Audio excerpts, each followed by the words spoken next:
The following is a message from your superiors. Hello, this is Mr. Wall Street Short here. I might be what you call the invisible hand of the market, though it's less of a hand and more of a steel-plated gauntlet I use to squeeze every cent I can out of a dying company and borrowing it from other people without actually owning it. Think of me as your neighbor that borrows your tools, sells them for a price, and replaces them with the Great Value brand. It's close enough. Now, it has come to my attention that you little people on the interwebs are using your series of tubes and computer thingies, and you're countering what we're doing, and frankly, we are not pleased. Not in the least. You're supposed to be the gnats that fly around our feces of our feast and not rise above the level of slightly amusing dancing mice with little top hats and a little cane that you prance about on with stage. It should be illegal, what you did. It isn't, just like when we do it, but when you do it, it should be, quite frankly. And if you persist in menacing us in such a way, well, we'll have to call on some powerful people. I mean, sure, we've also managed to make Ted Cruz and Alexandria Ocasio-Cortez agree on something for the first time in human history, but surely there are other people we can probably call to make laws and stop you. So consider this your cease and desist order, and I'll be going back to rolling my Cuban cigars and $100 bills. Yes, indeed. So I say to you, good day.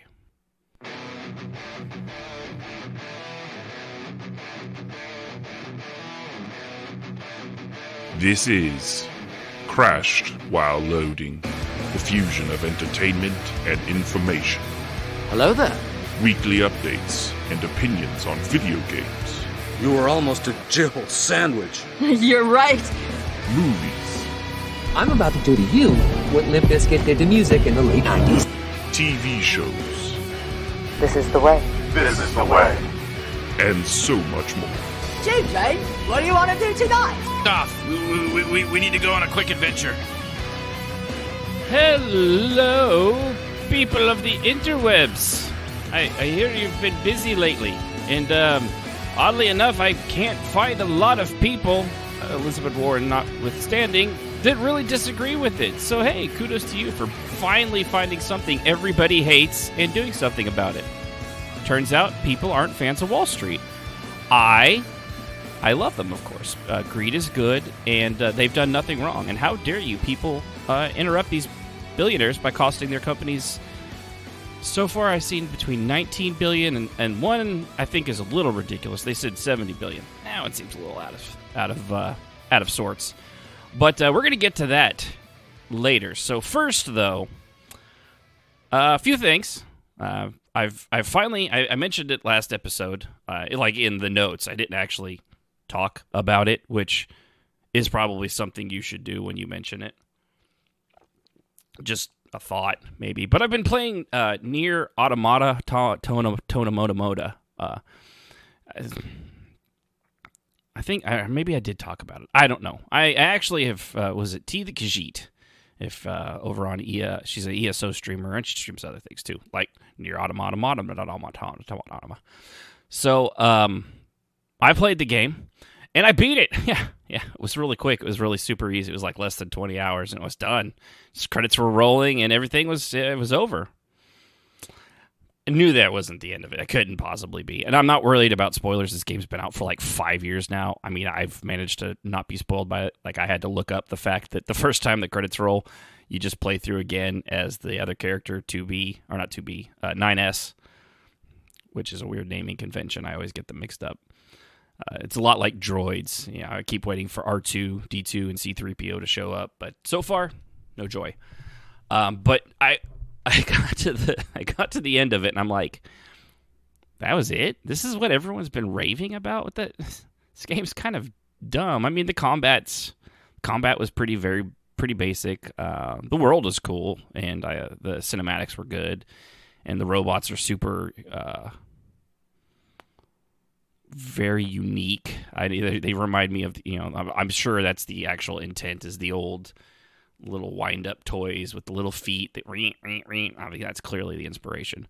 So I looked it up and it's like, oh, okay. So you could just keep playing off of that, and then you play as that, and then apparently there's like 3 other endings, and after that there's like another 20, which I found right off the bat with 9s, if you want to call them that. I prefer not to. I think 2B was right to just stick with the professionalism. I kept taking the wrong path, like almost instantly, like as soon as you get it, kept getting the G ending like 3 times in a row before I realized, oh yeah, just go down the ladder to the stupid ship. But on the plus side, got one of the endings. Thought it was kind of funny that the credits scrolled so fast. But after that, I can kind of see, I'm starting to see where people, like, why they dig this game. I get it. And I know there's like a sequel coming out. I'm not even going to pretend to say it, because it's like 5 point something, like 15 decimals after the name of it. It's kind of, they're going with the same naming convention they use in the Kingdom Hearts series, where they just, the more ridiculous it is, I think it's like the South Park version of how they come up with Family Guy, where it's either a dartboard with a bunch of random things, or they actually do have a tank of manatees that just randomly float up balls that come up with the ideas for their naming conventions in these 2 worlds, because it makes no sense at all. I don't get it. But I'm going to keep going through it. It's kind of I like having something I can play with on the couch. A lot of the games coming out, I'm just doing PC gaming, which I love. I love my PC, and I love the games on it. I love the giant recliner and the 86-inch TV we have in the other room just as much, though, and that's a lot of fun to play on. I don't know if you know that. It's a cinematic experience, some would say. So yeah, I'm going to keep going through with that. I can't tell you how long, if I will finish it, or I at least want to get through 2Bs and then try to get into the stuff that happens because it ends obviously at the same point of both characters, and then I suppose it's supposed to pick up after that. I don't know entirely, because again, I haven't been there, and I didn't want to spoil it for myself. So if it did get spoiled, I'd brush it off, honestly, because clearly there's a sequel, or could it be a prequel? I don't know. I haven't looked that much into it, because again, I didn't really care about it until recently. So that's pretty cool. The other one I was playing, and I actually streamed like 2 hours of this, was The Medium. Thankfully, I saved myself $50 because I had pre-bought it on Steam so that I would have the ability, to download it as soon as possible. That way, when I got home from work on Thursday when it came out, I could play it that night. And then that same night, like right before bed, I was watching just a review of it on a YouTube. I think it was Game Ranks, I want to say, and they mentioned that it was on Xbox Game Pass. So I instantly jumped out of my chair and went straight to Steam and requested a refund, because I have Xbox Game Pass and I have a computer. I'm so not used to the fact that anything that comes out exclusively for Xbox is going to be day one on Game Pass. That still baffles me. And also, there's been kind of a dry spell between console generations. There's not been a lot coming out since, I want to say, almost November. It feels like I haven't had a exclusive thing come out since then. So yeah, save myself $50 because I'm already spending 50. I save $50 because I spend 15. Oof, English language it's my first language, as you can clearly tell. But The Medium itself, man, is it a perfect game? No. I absolutely love it. It's so up my alley. It harkens back to the Silent Hill. I mean, the music, musician. I didn't write his name down, but it is the guy that did the Silent Hill soundtrack. The whole with the all that stuff. The woman that sings all the songs in Silent Hill is the one singing in this. So, pop my neck.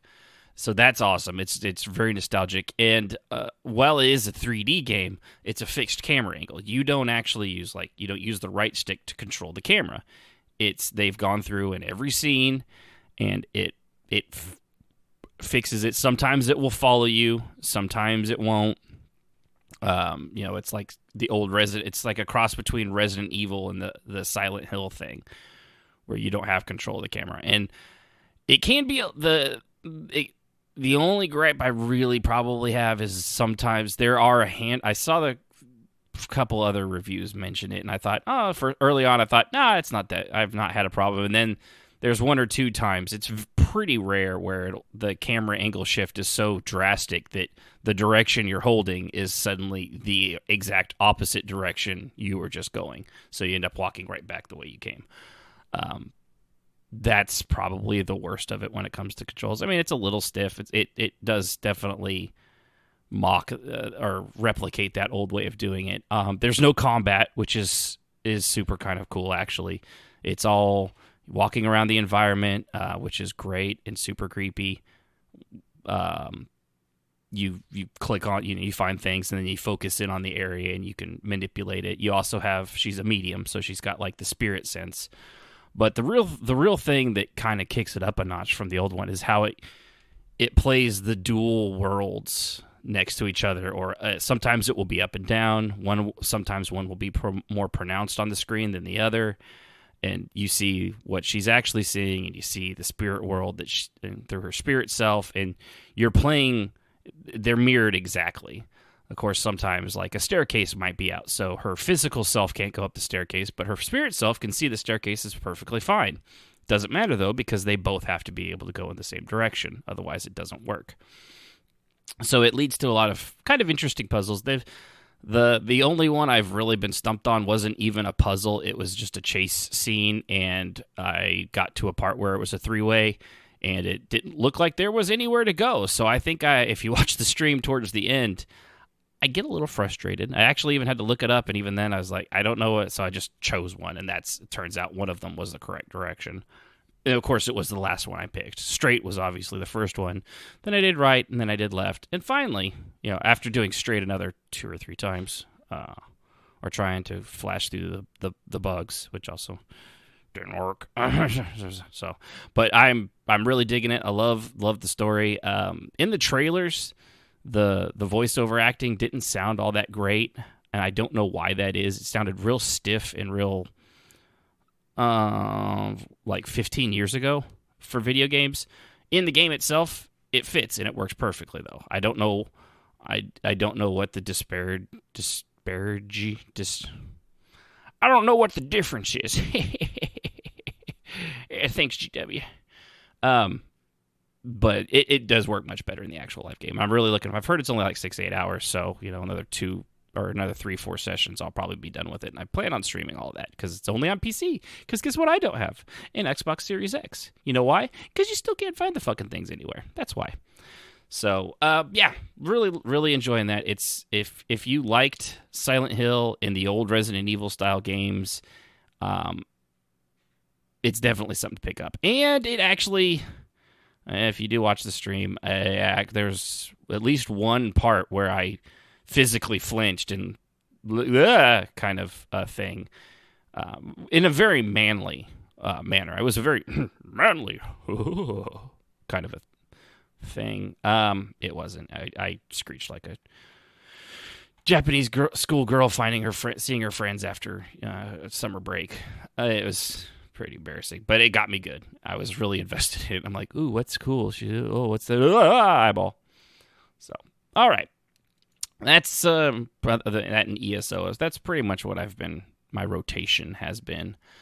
Something else I meant to get to last week, it didn't. The hacker allegations in a Call of Duty Warzone thing, which turned out to be bogus. As it came out. There's my dog. My son just got home. So there's our weekly appearance by Cloud, the barking lunatic. Yes. Go on, class. Now she's running from the window to the door, to the window, to the door, to the window, to the door. Oh, it's because Sib is going running. That's why. So, where was I? Oh, yeah, Call of Duty. Okay, so I got this. This here is from like PC Gamer, but it was there's cheating protections. It was like a $250,000 prize. I mean, so this isn't chump change we're talking about. It still amazes me that something I started playing back on the Atari and the NES has $250,000, $500,000, $1,000,000+ prizes attached to it. And kids that were my age back in the day are making this kind of money. And given they're not playing it for fun at that point, it really is like a full-time job. I get that. They play for like 16 hours a day playing the same damn game over and over and over. It's a bold strategy, Cotton. Let's see if it pays off for them. Yeah, it does, especially when they're good. And by the way, I have a voice board, and I'm going to be adding stuff to it because I've always wanted to do that, and now I have one. And here's let's see. I am the Senate. Yeah, you'll have to wait and see what the other ones are. So I love that. But there was a competitor. It was on duos. And of course, it was the Canadian competitor, Metzi B, that was accused of the aimbot. It's just what we've come to expect from those Canadians. Aimbotting. No, not really. Actually, they'd probably apologize for it. In fact, I think the other guy had to. But apparently the other one, Tomei, or I assume it's supposed to be Tommy, or Dextero, he dissected a clip of Metzi's and explained that he thought it was like locking on and stuff like that as soon as things entered into his line of sight. And those do happen, but also the problem with these things is sometimes people are just that fucking good. And it turns out this Metzi guy, I'm just going to say kid because he's younger than me, more than likely. I'm 40, old enough to not know exactly how into my 40s I am. 2, 1, 3, I don't know. Take your pick, doesn't matter. After 40, you really stop paying attention. Actually, after 35, I really stopped paying attention. But so this accusation and him going through this got him removed from the tournament, Metzi and his team, and the other two, which did nothing. And yeah, that kind of sucked. So they went on with the tournament. And what amazes me is this tournament didn't have, I think it was called Twitch Rivals. Yeah, Twitch Rivals is the actual tournament. And they opted to continue the tournament, but they didn't have they had to stop it for almost, I think, a full day and figure out what to do because they don't have stuff in place to know what to do if someone's caught cheating. Like, it's happened before. This isn't new. It's also a computer game. If they're playing on PC, and which most of these things are. So why don't you have a contingency plan for that? Like, a good way to go through this stuff. $250,000 on the line. I assume it probably costs that much or more to probably put the damn thing together. If that's the prize money, I can guarantee you the people putting this on are making a little bit more than that themselves. They don't do tournaments for free. I don't know if anyone's ever played a sport, even at the elementary, middle school, high school level. They're not losing money. I've done it. My son did baseball for our local high school team. I'm pretty sure I put a lot of the coaches' kids through college. Yeah, because it's not cheap. It's a pretty good Ponzi scheme, honestly. It's really nasty. And these tournaments, nobody does a tournament in any field because out of the goodness of their heart. They do it because it makes them money. The same thing with 5Ks and things like that. Sure, the people probably do love running, but you know why they really love doing 5Ks? Because people pay them for a little medal to run 3.2 miles or whatever, 3.6. I don't know. I don't confer. I'm American. 5K is a dumb number. They should just call it miles. You should just run the 3.2 mile K. Yeah, we'll just go with that. So anyway, they do all this. Metzi attempted to clear his name, joining Tommy, the guy that accused him, on a stream to comb through his computer files. There was some suspicious empty drives, blah, blah, blah. He ended up giving his rival complete access through a sharing remote access service to look through everything. They didn't find shit. So Tommy, Crow, and Mouth had to go back on the internet and apologize. Of course, that doesn't really do anything for the fact that they got this other team kicked out.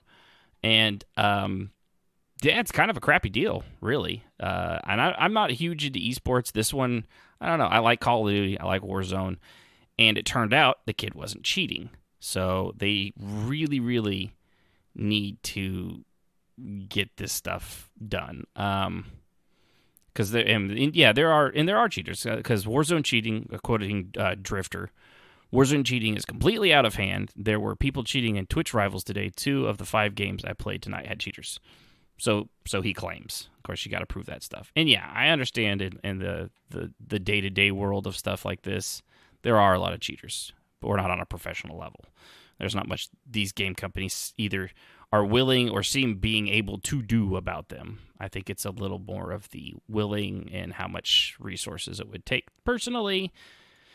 And I don't just mean in that, I mean in every game. ESO, EverQuest, World of Warcraft, they're all there. In our case, it's Chinese gold farmers, but still. So that was kind of an interesting thing. I'm going to pass on. I'm going to do that thing there at the very end, which, of course, you have absolutely no idea what that thing there is. 2 things on Resident Evil. One was kind of sad. One of the actresses, Jeanette Moss, I assume, dies at 39. She's actually in Resident Evil 8. She's one of the 3 vampires. She's not the big, tall one with the boobs. She's one of the 3 tinier, normal-sized vampire girls. But, yeah, the daughters, as they call her, she passed away of colon cancer last April before. So the game's not even out, and she did all her work, and then she passed away, which is very unfortunate. Not a lot of people know her, but they will now. And if people's excitement, my excitement, as well as what I've seen on the internet, is any indication, this is going to be up there. Resident Evil 7 revolutionized Resident Evil in a lot of ways, in the same way Resident Evil 4 did, by going over the shoulder third person. And then they fell off the bandwagon in 5 and 6, and it got a little weird and a little actiony. But this first person shift has really made a lot of difference, and I think it'll be cool that she'll probably live on pretty well with that. Another thing too, Resident Evil Village related. I don't know why companies do this. It's kind of like Biomutant, which has finally got a release date in their collector's pack for a game that has no hype. Nobody knows really what it's going to be about, how it's going to play. No one's got their hands on it. And yet their collector's edition, because it has a giant statue and a bunch of other crap, is $400 friggin' dollars. $400. Now, there's another one, before I get to the Resident Evil one, which I think is actually ridiculous. There was an article I saw on PC Gamer where they were ripping Bethesda for releasing a Ring of Mara that was $1,000. I mean, it was very intricate. It was very well done. It was gold. I think it was 10 karat gold. I'm remembering this one off the top of my head. My daughter, I sent it to her, and she's like, I would totally get married with that ring. Yeah, so it was funny because the article itself was lauding how gaudy it was and how stupid it was, and the comment section was 99% like, I would buy that, or I have it, because there was also a $100 version in silver. There were quite a lot of people that thought it was really cool, because is it a little gaudy? I suppose you could say that, but gaudy isn't always bad, especially if it's nerdy at the same time. People like that stuff. Not everything has to be elven and light and delicate. Some people just like a big, damn, intricate, knotted, Irish, Celtic, ruined, ringy looking thing. People like that crap. But I thought it was funny. They were way off on their oh, we're going to make fun of this and the people will love it. Yeah, you were so wrong. Unlike this from Resident Evil The Village, so if you've watched the trailer, there's the very first teaser trailer that has Chris Redfield in it, popping a cap into your character, Ethan Winters, I remember his name now, head, at least I think that's what, and stealing the baby, which is what you're going after. Why Chris Redfield is doing this in the trailer, I have absolutely no idea. but he's wearing a coat. And it is a very basic coat. And Capcom is offering a replica of this Redfield coat for 149,731 yen. Now, I know all of you are thinking, oh my gosh, that is so much money in American dollars, because you have absolutely, like I did, no idea how much that actually is in American dollars. There's probably like one of you out there. And given that there's only like 4 people to listen, that's 1 in 4, which is actually not that bad. Statistically, it shouldn't be 25% of you. Yeah, I think I did that math right. Another math right is also the fact that this stupid-looking coat is $1,539 US. It is not $1,539 US of material or style or any of this kind of thing. Let's see if I can actually... If you're in the Discord, I'm posting the link there, because, yeah, that little coat is not worth that. In which, if you want to join us on Discord, twitch.tv/crashwhile-loading. Click the Discord button. Join us there. Give me articles. Give me things you want to hear me talk about. I will do it. I'm basically a whore for news. Anything gaming or nerdy or movies or action. It's okay. I'm gonna read what they say. Available alone or as part of 2 separate collector's editions.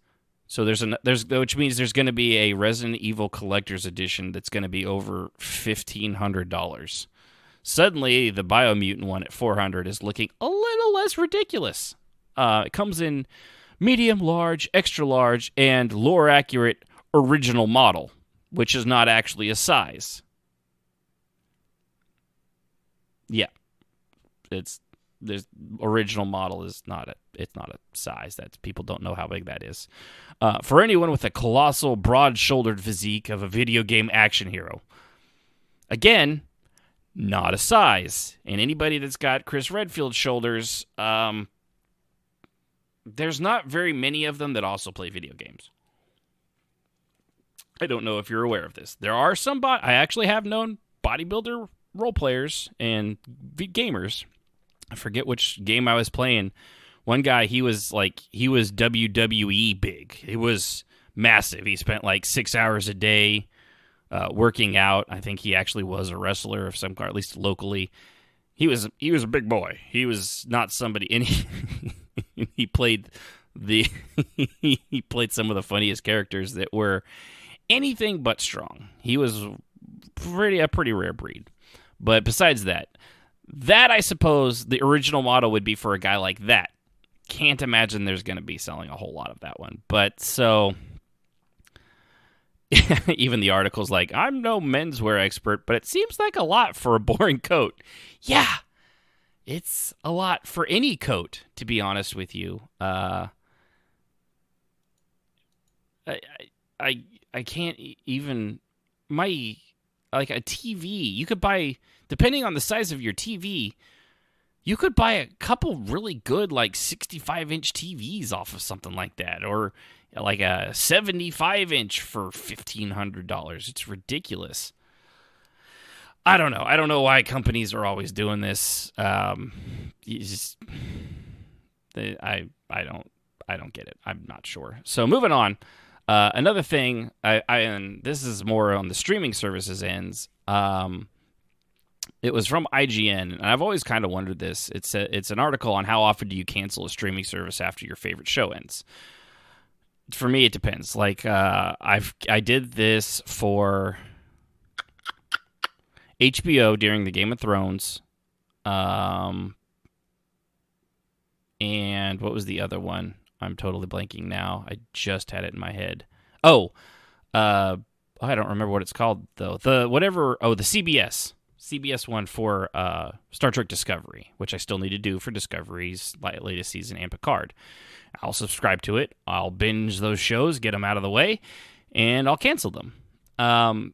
But they're calling this streaming churn is the phrase. I was trying to think of like what it is. turn or churn. It just depends on which article you're reading. But apparently, because there's so many streaming services, not everybody. We keep HBO Max now because it comes with our AT&T bill on our cell phones, so we're not paying for that one. It just comes with it for, I don't know. We got Netflix, Amazon, but that's honestly, Amazon comes because we do Amazon Prime. Who doesn't? I mean, everybody pretty much has Amazon Prime. If you order more than a couple things a month, then you're going to need to get Prime. It just saves you a lot of money. And Hulu. Hulu has a lot of live shows like the next day or within reason. So when it's got Survivor, which Chris has been on a strange kick of lately, her and my son both. She started watching it, then he started watching it. Now he's a weird kid. He actually looked up a list of the best seasons of Survivor and is just watching through the list, and it skips all over the place. But it keeps him happy. So what do I know? But according to this, 2020 alone saw the birth of 3 new services: HBO Max. Oh, that's right, HBO before HBO Max during Game of Thrones. I forget what they called that, HBO Online or something like that. Peacock, and Quibi. Of the 3 of those, Quibi's already gone. So that's how quickly that does. And that was a $2 billion end to that service. And, of course, we got Disney Plus, and apparently Paramount, I didn't even notice this in the article, Paramount Plus is set to launch in March. Great. Well, just what we needed. And, of course, with the COVID thing, streaming's at an all-time high. It's never been higher than it is now. And according to the recent study from a professional service, I like how they always have to, professional service network, Deloitte, as opposed to the unprofessional services, which is like Hank's big-ass thing of surveys that's just run out of a barn. I guess. I don't know where the professional service revealed that the overwhelming amount of streaming platforms and shows available may cause customers to cancel their subscriptions and seek out something new. This consisted of 1,100 participants, showed that 46% of respondents canceled at least one streaming service in the last 6 months.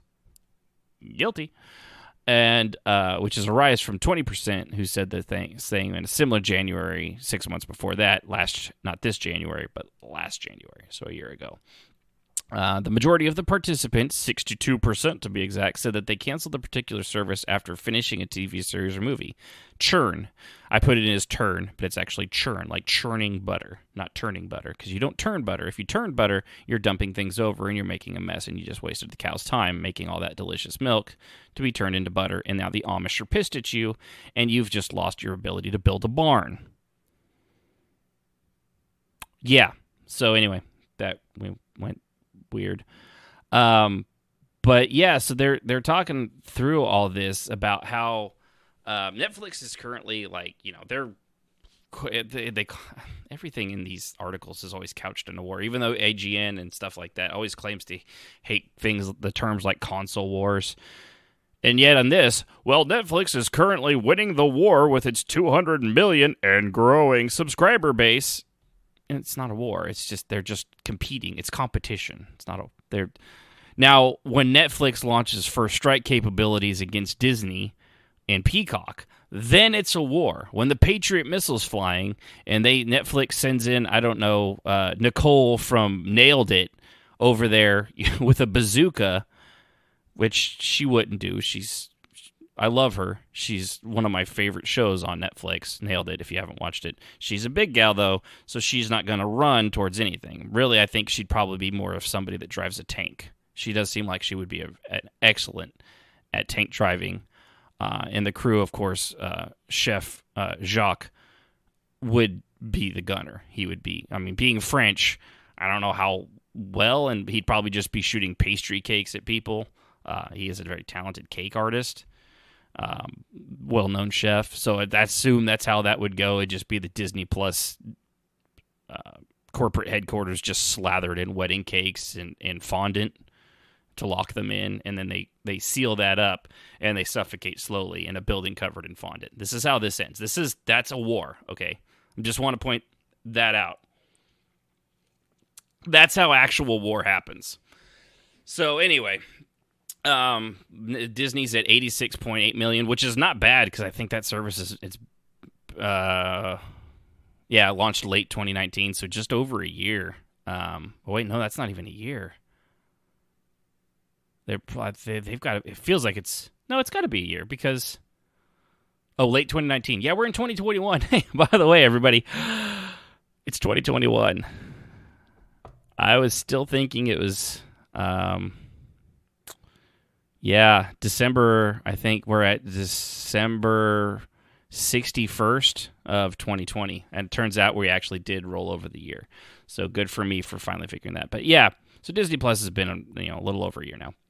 Oh man, I should know that because 2 seasons of Mandalorian, so that's at least a year right there. But this whole thing of, I mean, there's no way they're inundating the market with these Plus services, and everyone was, myself, I knew this was coming, called it. Of course, I didn't have a show there to bolster my perfect record, which is, of course, that everything I have said so far is actually 100% true. Even when I'm wrong, I'm not going to go back and fix it because that still makes me right, because that's how things work these days. As long as you don't admit you were wrong, those people are just lying liars that lie. Lyingly, all the time. So, but yeah, there's no way they're gonna be able to stop this. I think the bigger thing all these companies are gonna go after is the account sharing. I'm sure there's ways that they're going to figure out. I think they already have some ways. There's the only one account can be logged in at a time, kind of a thing. But I would not be surprised if they come up with a way to know if it's like a Roku stick or if it's someone's phone. Like if you're on a phone and someone's at home watching on their TV or a Roku or Apple TV or there's so many, Xbox, PlayStation, take whatever you're streaming your shit through. And they'll know that, okay, well, if the guy's watching on the TV here and a phone here, that's probably just 2 separate people, and the account allows for that. But if it's watching on 2 TVs in 2 different parts of town or across the country, as also happens, especially if it's on a college campus and the kid's home address is also watching that exact same account, I have a feeling they're going to start finding ways to put a stop to that. Just because that sharing of accounts, I can imagine that probably costs them billions in the long run, probably already. So that's what I actually see more than them being able to stop the churn, as they keep wanting to call it. And one thing too, with I have to kind of give it to Netflix this year. They're really kind of 70 original movies releasing in 2021. Now I don't know how many of you know that there aren't 70 weeks in a year, except for 2020, which did actually contain of no less than 95 weeks. I know, it felt longer, but it was actually only 95 weeks in the year of 2020. So that's pretty ambitious. 70 original movies, and I don't know if you've seen some of their movies. They got some, the one with Chris Hemsworth was really good. Old Guard with Charlize Theron. Not to be confused with Grand Admiral Thrawn. But those were good. And they've got some, they have some stinkers. One, I guess I'll just transport into this. One I actually watched recently with our little grandson, and he enjoyed it. Being, 1 year old, it kept his attention, basically. I enjoyed it. Was, what was that called? Next Gen, which is, like a futuristic kind of robot movie. Girl's kind of punky. She lost her dad early on. She's a rebel. And everybody's got robots, like the fucking ramen bowls are robots. Like, hi, I'm going to stuff myself in your mouth kind of a thing. I thought it was cute. It looked really good. And she finds a combat robot. The villain's going to turn the robots against everybody, and she befriends this one. It was a predictable story, but it was cute. I liked it. It looked really cool. I actually felt for the characters. I thought they did a good job on all of it. So if you're looking for a movie, Next Gen, it's on Netflix. Give it a look. Well worth your time.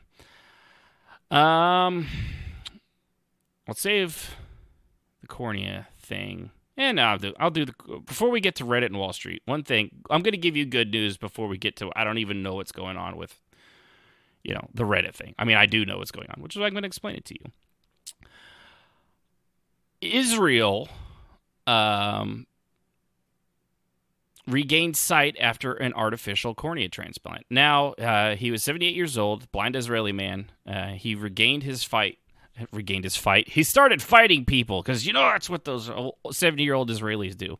Just start punching people willy-nilly when they're blind because they get scared and they don't know where they're at.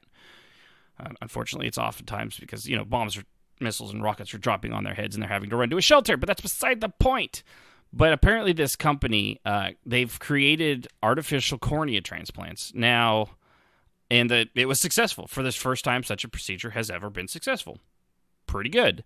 This place is called, it's a terrible name, actually. Cornete Vision is what the thing is. This is the implant, Cornete. I guess cornea, it's neat. It gives you vision. I mean, I get it. You put all the pieces together. But to quote the doctor, Galid Litvin, unveiling this first implanted eye and being in the room was surreal. Witnessing a fellow human being regain his sight the following day was electrifying and emotionally moving, and they were all brought to tears. So, didn't take a long time to recover, which is the eyes are, for something as easy that can take away one of your main senses, is amazingly resilient. So the cool thing about this is in the market now is an artificial cornea that can be transplanted into a human eye. These can be fixed right now, but it's like getting a liver or a kidney or a heart or opposable pinky or eyelids for all those kids that are born without eyelids. You get on a list, and it takes a long time, and you're blind that whole time. Now, there's a company that can create that implant, insert it into your eye, and within a couple days, your vision's returned. And according to this, there's 10 patients approved for the experimental procedure. There's 2 more sites due open in Canada this month alone, and U.S., France, and the Netherlands are waiting approval. So, with that, basically, the cornea blindness is in the future is going to be cured. And if what I heard is actually correct, 1/3 of blindness in the human population is due to corneas, either going bad, rupturing, whatever happens to your cornea, that's 1/3 of people blind. So literally, with this experiment and this finally coming to success, 1/3 of the blind are now cured, or they will be, or have the possibility to be. It's going to take time to get out there, but it's done. I mean, just like that. Good news, right? Yeah. Don't hear about a lot of that stuff because good news doesn't really sell. But I heard that, Ben, friend of the show, can't see, made me think of him. I don't think that's why he can't see, but it really kind of hit home because if there's hope for that, you never know. There's all sorts of things coming along, and it's coming at such breakneck speeds as artificial intelligence and things like this come about. It's pretty amazing, and I was really excited for that, so I wanted to share that. And moving on, not last and certainly not least, I don't know if anyone's heard about Reddit and Wall Street. I guess they're having a bit of a row, as you might call it. So Reddit versus actually, Reddit versus Wall Street. Didn't see this coming. No. So it's it's pretty complicated, and yet at the same time, it's simple. Really, what it comes down to. That platypus bear is pooping money! Right. That platypus bear is pooping money. That's exactly how this all works. No. There's a thing out there in the Wall Street world excuse me, called short selling. I'm going to try to explain this as best I can. I am not a Wall Street guy. I don't play the stock. I mean, I have a 401k. I don't micromanage it. I don't really. I mean, I get it. And some of the comments that have come out from this, that these Redditors are basically gambling and they could lose everything. Yeah, that's Wall Street, you jackass. That's the stock market. Everything they do is gambling. You know how I know that? Because $19 billion from hedge funds just went and disappeared because people were gambling on short selling, and Reddit made them lose to the tune of $19 billion. And so far, I haven't seen a lot of people that aren't big in Wall Street be like, well, that just doesn't seem fair to those multi-billion-dollar companies and those millionaires running them. Elizabeth Warren's about the only one I actually saw out saying something about contacting the SEC and trying to put a stop to the Redditors, not the Wall Street people. But at the same time, I've seen, as I said in the intro thing, Ted Cruz and Ocasio-Cortez, and if you don't know who those two people are, or you only know one person and not the other, they're not fans of each other. They're on polar opposite sides of every issue. And if you ever watch them beat at each other on Twitter, they aren't people that agree, like, on anything. They would be the couple that's like, what do you want to eat? Well, how about Italian? I don't want Italian. Well, okay, so how about Greek? I don't feel like Greek. Mexican? Mexican's too spicy. Okay, what about cheddars? No, I don't feel like cheddars. Well, what do you want? I don't care anything, just you pick. They're that couple, basically, if they were together. They're not. But they agreed that shut up, Wall Street. This is exactly it's working exactly as you expected it to. The problem is it's not you doing it. It's millions of people online doing it. So here's how short selling works. This is from CNET, part of it, and the other explanation I have is I forget where I got it from, so they're not going to get credit. Whatever. But so how does short selling work? When people buy a stock normally, they're betting it'll rise or share enough profits that they'll make more money than they put into it. You buy a stock for $1, it rises up to $3. You sell it at $3, you just made yourself $2. It's that easy. That's how basic stock works. Short sellers or shorts do the opposite. Shorts trades with borrowed shares. So they don't own these shares. They borrow them from the people that do own them. They sell the thing that they just borrowed, and with the hopes, and not that I have any proof, typically insider knowledge, that the money in the stock falls in the future. So they sold it, and now it falls. So when they're contractually obligated to give it back, so they buy it at the lesser price and they give it back. That's how it is. So imagine, in this case, imagine Ian Corp is a public company, and it shares.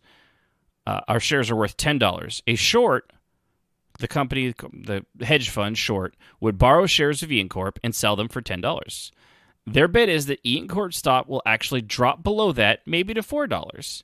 And if it does, then they can buy the shares at $4 and pocket the other $6. So they basically borrow something that wasn't there. They sell it at the high price. It goes down because they're betting that it's going to sink. They buy it at the low price, and then they give it back, which was my analogy earlier of the, borrowing the expensive tools and giving you the great value ones back. It's not quite the same thing. They're the same stocks. They were just worth less. Not worthless, worth less. So, and and here's where Reddit comes in. If Ian Corp stock goes from the $10 where it was sold at, but instead of going to $4, jumps to $25, the lender who made this bet possible may push the short to cover that bet. That would mean their short effectively has to buy the shares at the new higher price.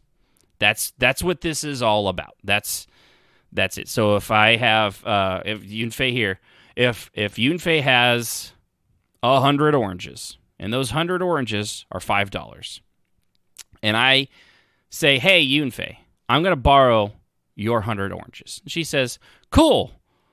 okay, I don't know why you want 100 oranges or why I have 100 oranges, but here you go. And I'm like, thank you. And behind, while she's not looking, I sell her 100 oranges, knowing that there's going to soon be a glut of oranges. So I get $500. 5 times 10, right? Yeah, $500. Cool. Oranges crash. They go down to a penny. So I now buy 100. I have to, and as the time's coming up, I have to give Yunfei 100 oranges. So I buy those oranges back at a penny. So it cost me $1 to buy 100 oranges, and she had them at 5.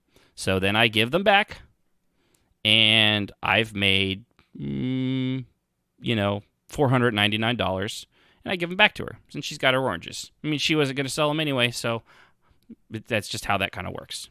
I get $499. She got nothing.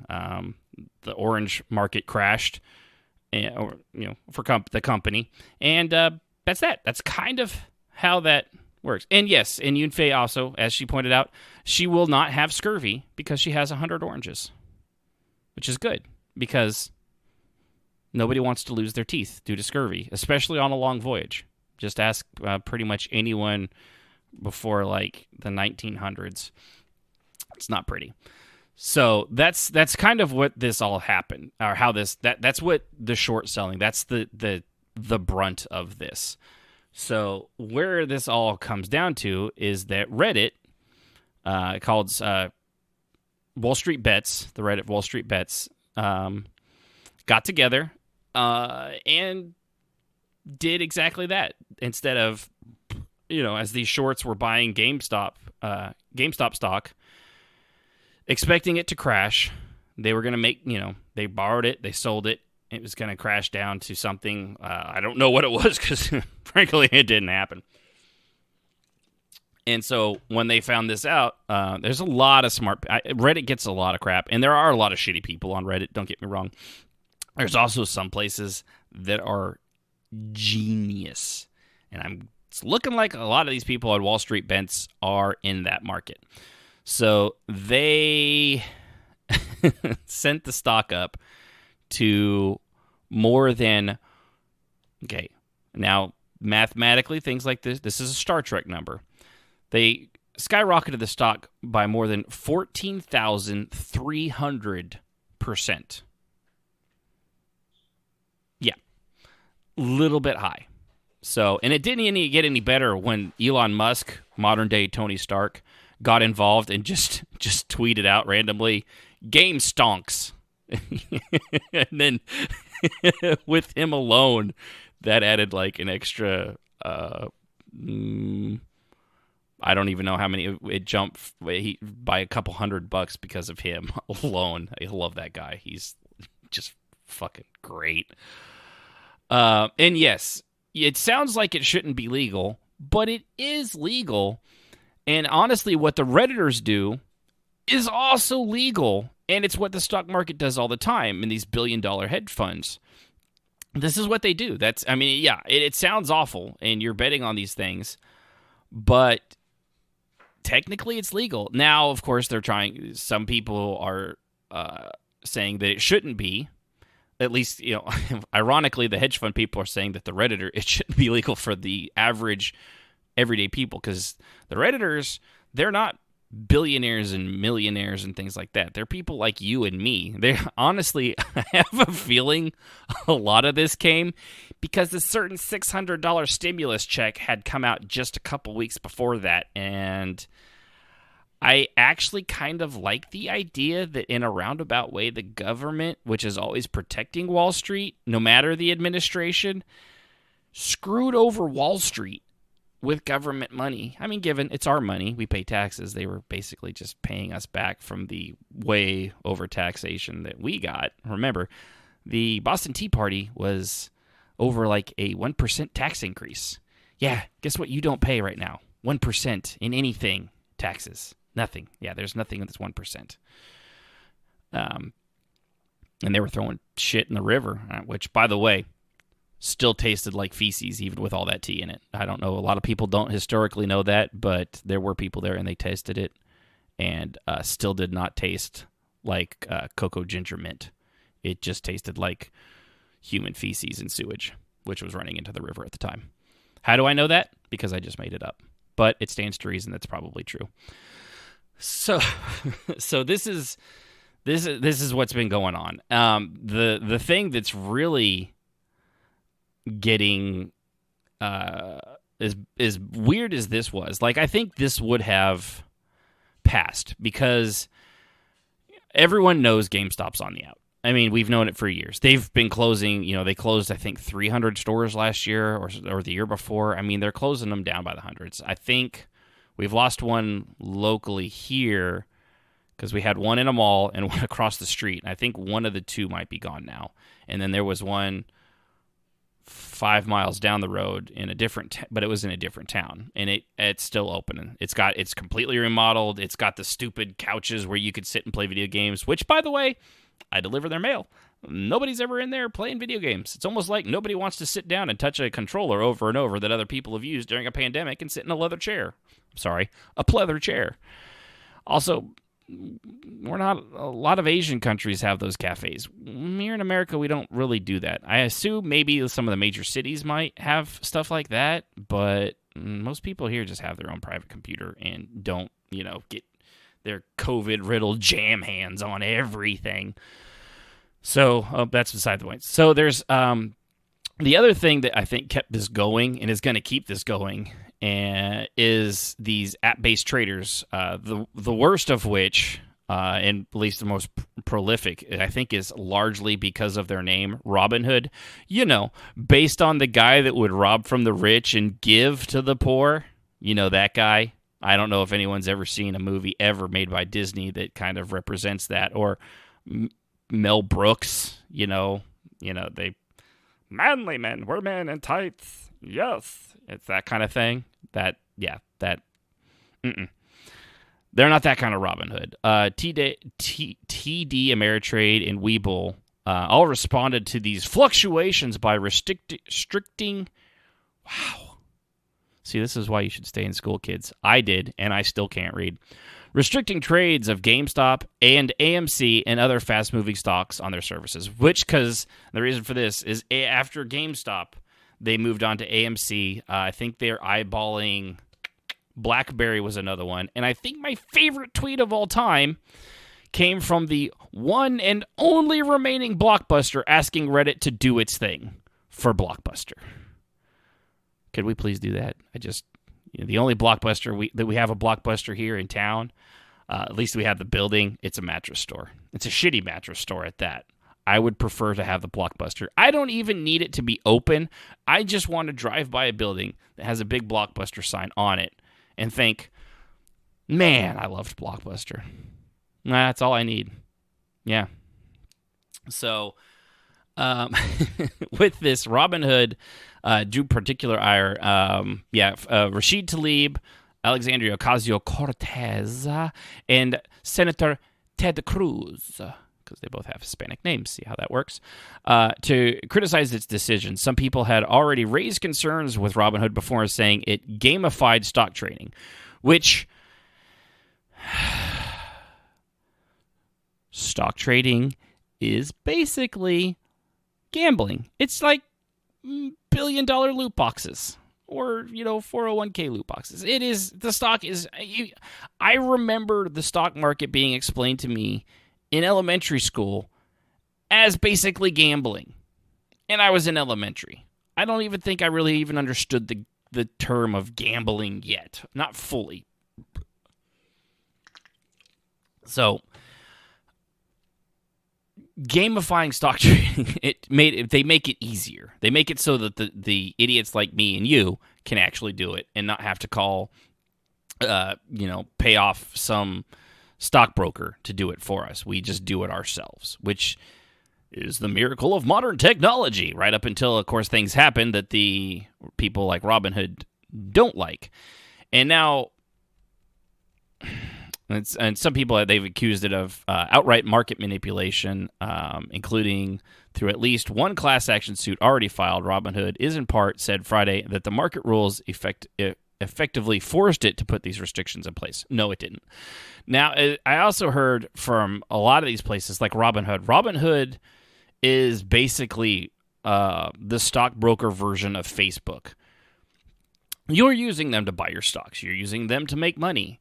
You think you're the customer. No, you're not the customer. You're the product. They don't care about you. It's like Facebook. They get your data. They sell that data. Or data. I don't know why I suddenly started I think I saw one thing from Ericus and suddenly I start mispronouncing data as data. Right?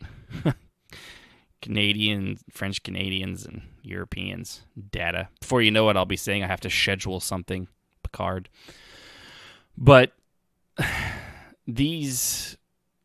Robinhood is just you're just a product. You use their service. They gather the data. They gather all the stuff on you personally, what you do in the stock market, blah blah blah blah blah, and they sell that data to other outside beneficiaries for large gobs of money. So I have a feeling I probably wouldn't be surprised if they actually have a pretty good. Erica says, "I'll give you an accent to cry a boot." I don't know why he went Scottish there, but I'm just going to go with it. He's very talented. And of course, as I said last episode, our one and only Canadian ambassador and friend of the show. So, yeah, I wouldn't be surprised Robinhood has a lot of... they were getting a lot of heat from these big investment firms and these hedge fund managers and things like that, and to try to put a stop to this. And that's why they did it. And the irony of their name, I think, put them above. I mean, TD Ameritrade, it's known. I've heard of it. Doesn't exactly roll off the tongue. Webull. Weeb. I mean, that speaks for itself. So, yeah, this I'm curious to see how this will all play out. Let's see here. The fluctuations. I don't think that this can. It's not sustainable. For one, everybody knew that GameStop was not doing great. It was crashing out. So that's why these short sellers were using it. So it made it very easy to predict.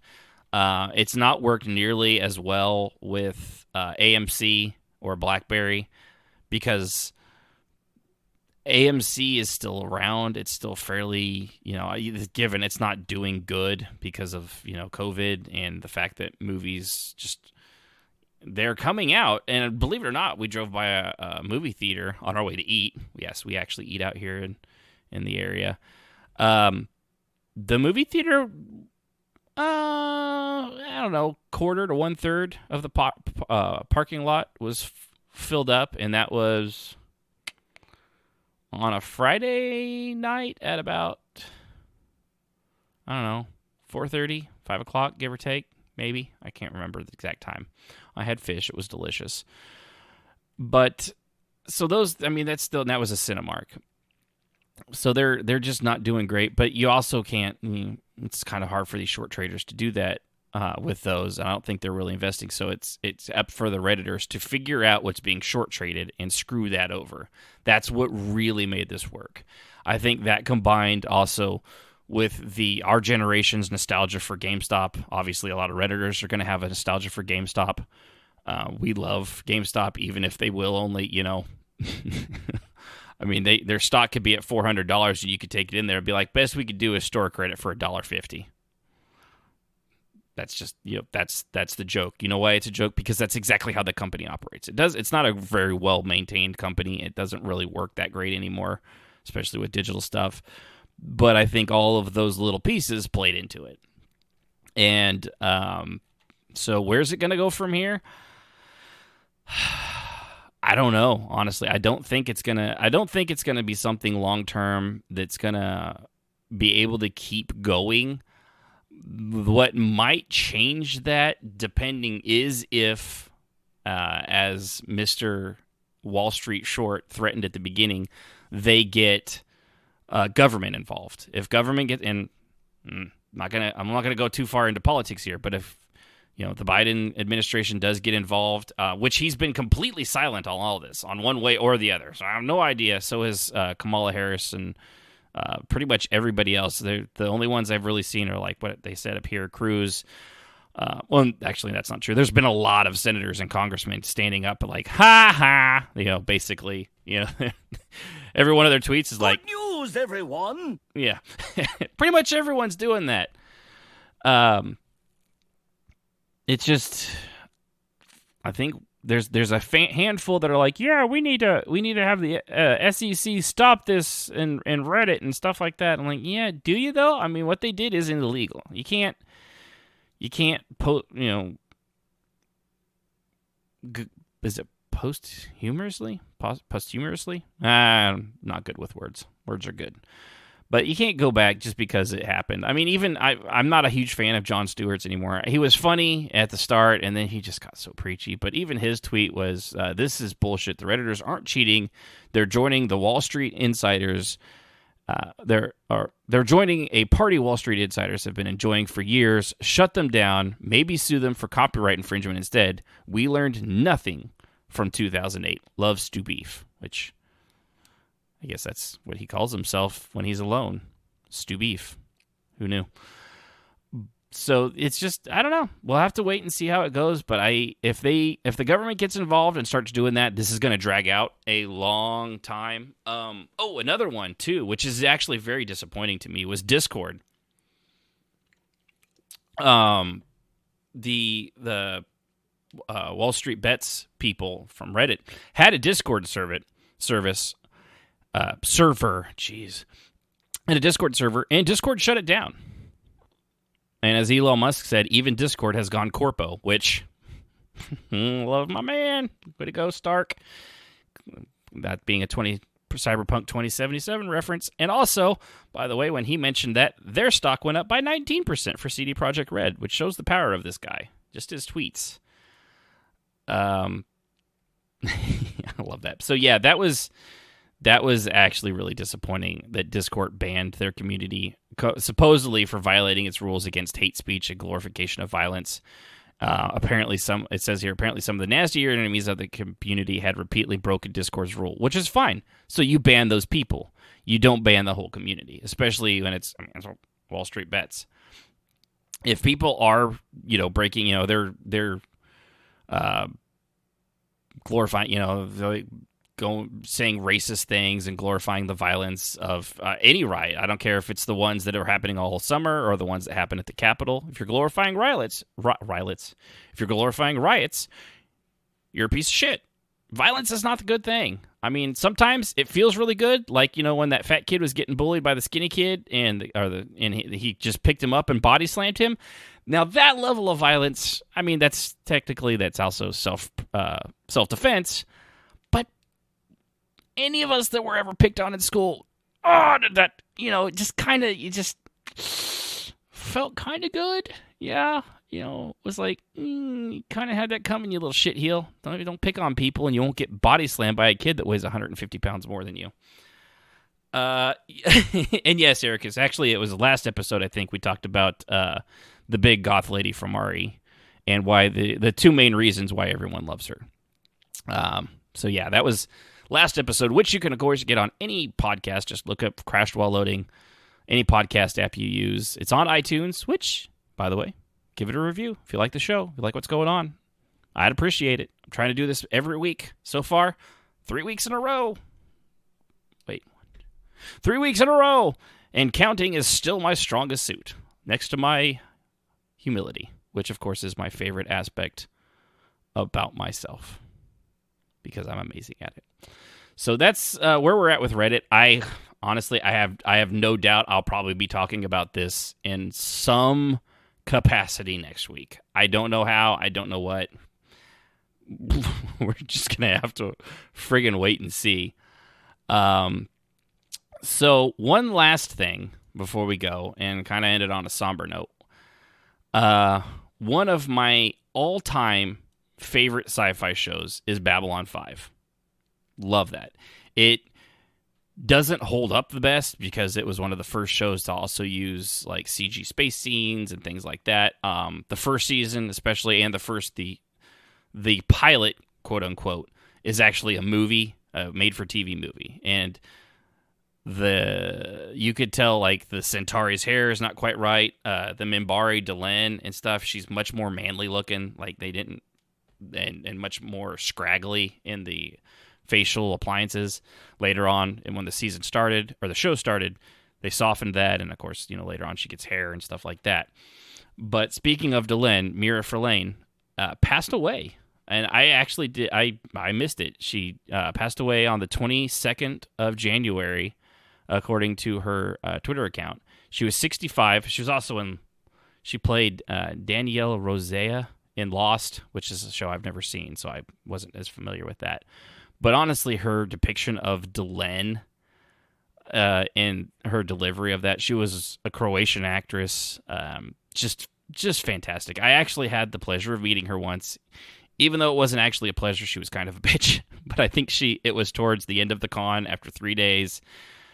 I think she was tired, cranky, and, it was fine. I got a signature from her. I got to meet her, and I appreciate that. I was a little pissed at the time, but, I since let it go after hearing from other people that she's actually was a super great lady, one of those people that, celebrities you meet at cons that's usually very nice. So I figure I must have just, caught her at a bad time. But, yeah, it was just a bummer. So with that, I want to actually, before we close out the show, one of my favorite lines in all of Babylon 5 was actually done by her. And I figure, you know what? Let's just, in honor of her, send her off on her way, as from one fan to somebody that gave me hours of enjoyment in the show and actually was very thoughtful through J. Michael Straczynski's writing and her delivery. I give you this. But the universe knows what it's doing. I wish I had your faith in the universe. I just don't see it sometimes. Then I will tell you a great secret, Captain. Perhaps the greatest of all time. The molecules of your body are the same molecules that make up this station. And the nebula outside that burn inside the stars themselves. We are star stuff. We are the universe, made manifest, trying to figure itself out. But as we have both learned, sometimes the universe requires a change of perspective. Yeah, that's probably one of my favorite lines in that whole show. So with that, I hope her family's doing well. I hope she is in a better place. And of all things that got her, too, with COVID and everything, she passed away of West Nile virus. Which is still a threat, and it's still out there, and it's still awful, clearly. But yeah, West Nile virus. You haven't heard anything on that in a while, but that's apparently that's what got her. So with that, that's all I have for the show. Yeah, appreciate it. Ended on a little bit of a somber note after all that other stuff, but I wanted to do that at the very end because it meant a lot to me. So with that, thanks for listening. Remember, twitch.tv/crashwhile-loading. Subscribe, follow, do all the things you do so you get the latest updates. I'm also on the Twitter, and there is a Facebook thing, but I don't do as much with those as I probably should, also because there's only so many. If that might change in the future. But for the most part, the honest best way to do that is twitch.tv/crashwhile-loading. Join and follow there. And click on that Discord button. Join the server. I announce every time before I go live over there. So if you want to know when the show's going to come, unfortunately, I don't have a regular schedule for the recordings. Just when the show's going to come out, which will be tomorrow on the podcast. That's just the best way to get the up-to-the-date information. And like I said earlier, if you find something that you find interesting that you would like me to comment on or that you would like to share or have your thoughts shared on, even if you type it out and actually say something about it, I'm more than willing to do that. I'm happy. I find all this stuff throughout the week. I always read this crap. Now I just put it in a Word document every week so I remember it later on, because if it goes by 2.5 minutes, I've already forgotten what I liked. I can't be the only one with that sort of level of ADHD, can I? Please, dear God, tell me I'm not alone. Tell me! So, with that, Thank you guys. Appreciate it. And remember, Julie, do the thing. that's right. You guys have a great night.